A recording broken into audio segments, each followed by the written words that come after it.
What you want, when you want it, where you want it. This is The Mesh. Hey, I'm Amy Chang. I'm a nationally board-certified health and wellness coach, and this is Healthy AF. In this podcast, I'll be bringing you all things health, from the newest health strategies to how to tackle those personal roadblocks that just will not let you move forward. So buckle in.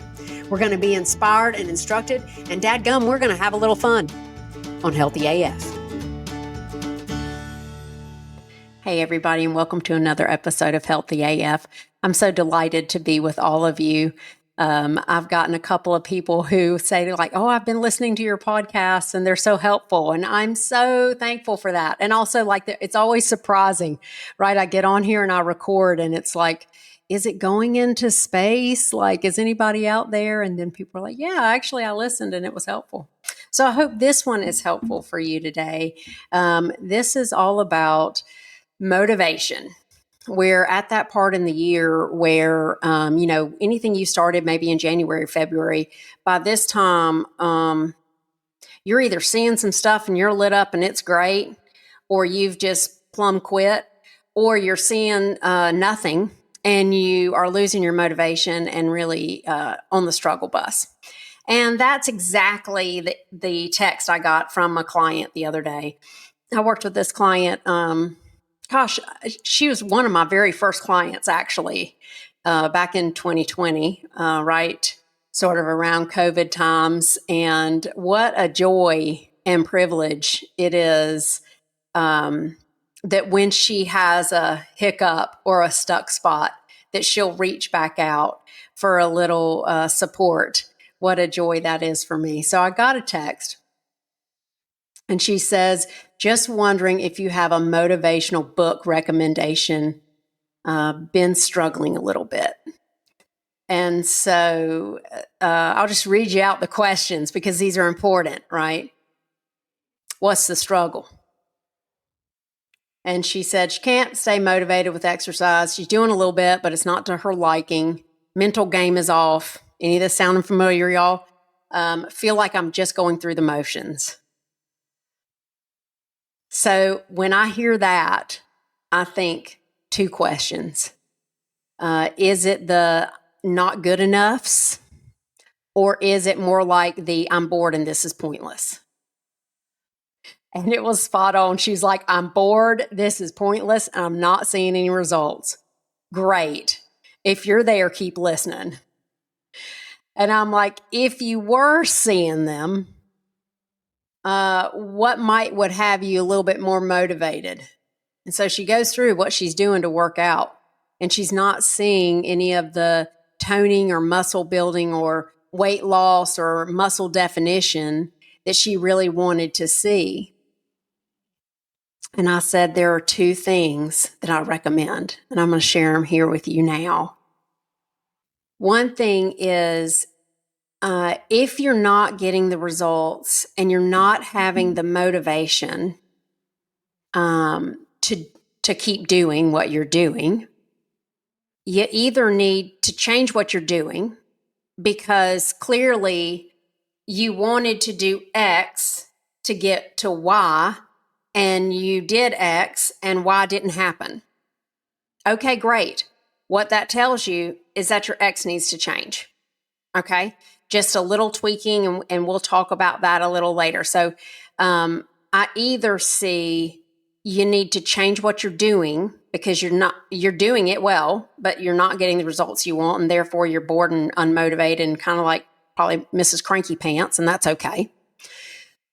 Or the second one I told her was you are getting results, but you have not trained your eye to look for the results that you're getting, and you're not getting the results that you want to see. So let's talk about the first one first. You're doing your stuff and you want to have this result, and the result is not happening for you. Well, maybe your stuff just didn't work. right? Maybe the 3 times a week running for 30 minutes and then alternate days like free weights just isn't giving you the results that it did when you were 25. Okay, let's just change it up. It doesn't mean you're doing anything wrong. It doesn't mean that your body is too old. It might be that your body is changing, but let's just change it up.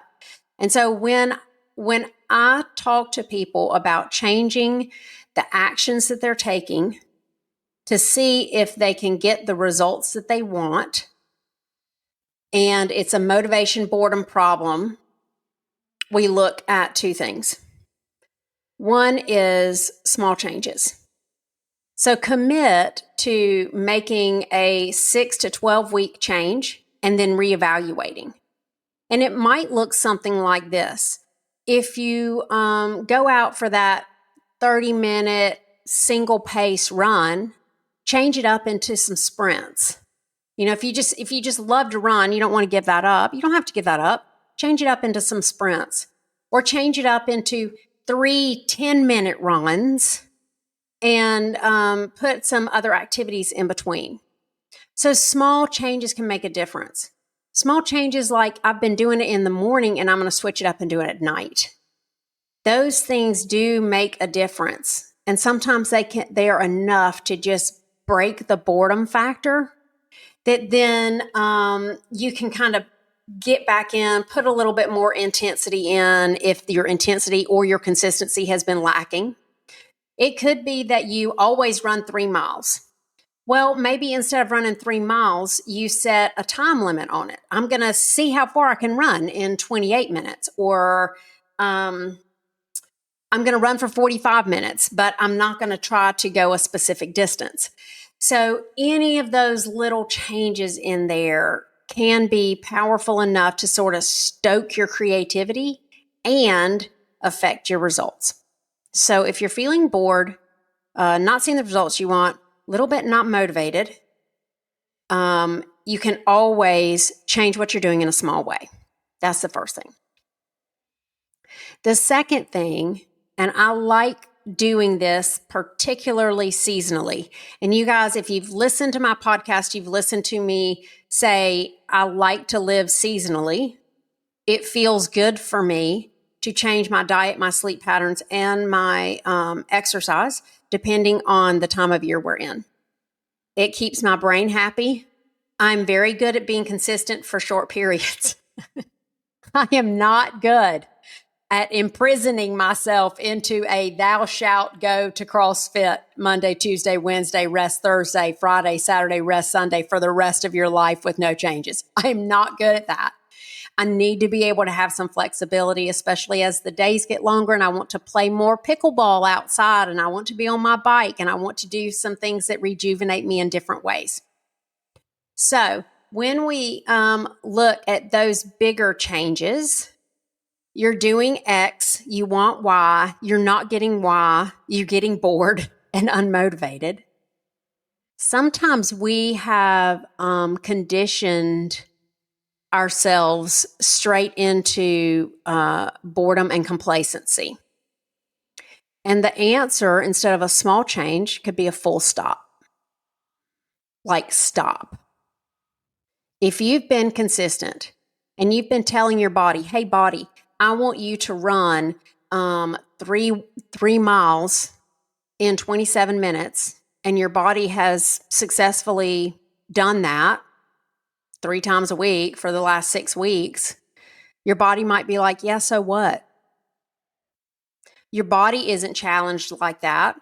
So why is there any motivation to make any changes in your muscle definition or your weight or, your strength or your speed for that matter? Your body needs constantly changing variables so that she'll continue to grow and be challenged. Your brain needs that too. So if you're not seeing those results that you want to see, you need to change it up. Now, the mindset part of that is I find that a lot of us do the thing that we always did that felt good, and now it's feeling less good. It's feeling more boring. Okay, fine. Take the whole week off. If you've been hitting it hard, getting frustrated, feeling defeated, getting bored, body feeling complacent, not seeing any changes, wondering what's wrong with you, you probably haven't checked in a while to see, what do you want to do? Is the running cutting it for you anymore? Have you stopped long enough to really connect to your body to say, like, what is it? Sometimes when I do that, I find that if I come to a full stop, like I am not scheduling anything, if whatever I'm changing, like if I'm changing my nutrition, I won't schedule any plans for my meals. I'll just like, you know what? I'm going to eat what I want, when I want, and just see what happens. See what my body is telling me. Be connected. Have a sense of freedom. If it's, I've been on this structure of exercise, I'm not doing any exercise this week. And I just take that time to almost have a forced reevaluation. And you'll be surprised once you stop the grind at what you hear that your body needs and how creative it feels to do that. It could just be like, I always went for my bike ride in the afternoon and did my CrossFit in the mornings, but actually that early morning bike ride feels so good. And then I can hit my CrossFit at night and I'm seeing totally different people and the class has a totally different vibe, and then in the winter, that might switch up. I've also been very open that I do not like cold. I don't like working out in a cold gym, especially since I tore my Achilles. I'm like anti-cold. Now I'm perimenopausal and I'm having hot flashes all the time. And I really don't tolerate the heat well now when I exercise. So being on my bike feels a lot better for me temperature-wise than taking a run because I just get too hot. So things like that, being constantly open to not doing the same thing you've always done and taking a complete and full stop to give yourself time to really assess what gear you want to shift into to try next is another tactic that I really like to use when people throw out the I'm bored, I'm unmotivated, and I'm not seeing what I want to see. So there are two things that I would do if you're choosing the route of I'm not getting the results that I want and I want to change what I'm doing. The other thing that I sent her actually was to take a peek at when you are getting results, but you are not seeing them. Now, I've said a billion times on here, we are not wired for thriving. We are not wired to see all the miracles of the day every day. We are wired for survival, which means we are wired to find danger, find things that aren't right. And some of us are more wired than others. And we have a bigger propensity to really pick out, just pick. There could be 1,000 things that are right in that day, and we'll pick that one that was slightly ajar. And it's a skill, right? As a critical care nurse, man, it served me well to walk into a bedside and see, mountains of IV tubing, spaghetti, and wires, and, the vent beeping and the monitors going, and to be able to pick that one thing that needed my attention or that one thing that might be critical. That was a great skill. Not a great skill when you're making a behavior change that is difficult, that maybe is a little scary. And what you see are all the things that are wrong and none of the okay things. That's not a really great tool to utilize. So we want to build another tool. And actually, I had just gotten a newsletter from my friend Meryl. And I'm going to put a link to Meryl's site in the show notes. She's another coach and she's fabulous. I love her. One benefit of being a coach is that I have a lot of friends who are coaches. So when I get a nugget from them and then one of my clients needs a nugget, I pass it on, man. Get it from somewhere. It doesn't matter if you get it from me or somebody else. So Meryl had just sent out a great newsletter about seeing what we train ourselves to see. And if she's listening, I apologize now. I may butcher this up. But one paragraph in her newsletter said, "How many red cars did you see today? Bet you don't even know how many red cars you saw.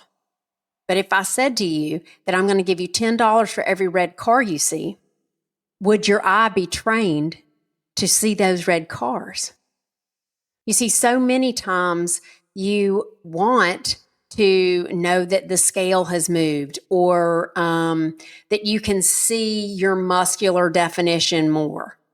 Those things take time. The red cars that we are not as trained to see, I've got more energy. I'm sleeping better.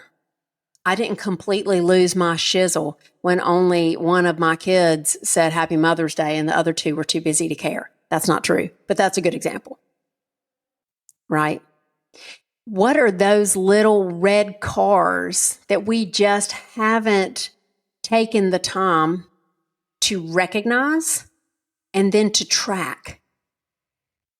Because those things are motivating as well. Those things are results and they are motivating.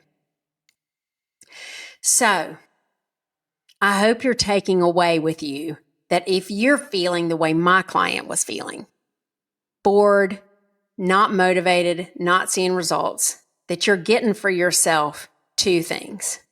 One, just change what you're doing, man. Small changes can make a difference. Complete stops and complete redos can feel really great and inspiring. And see the red cars.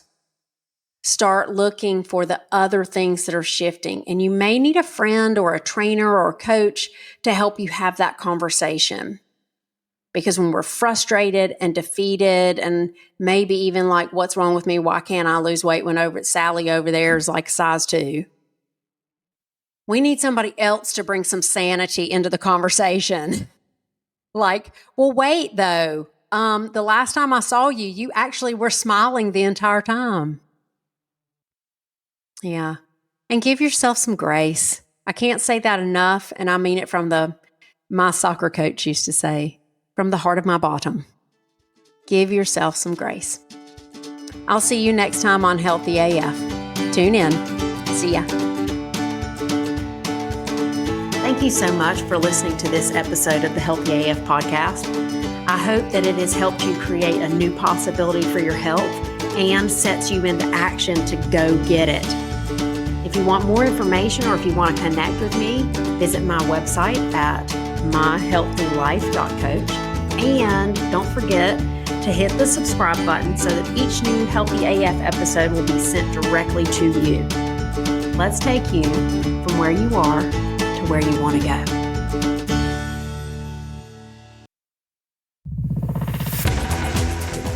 You've been listening to The Mesh, an online media network of shows and programs ranging from business to arts, sports to entertainment, music to community. All programs are available on the website as well as through iTunes and YouTube. Check us out online at themesh.tv. Discover other network shows and give us feedback on what you just heard.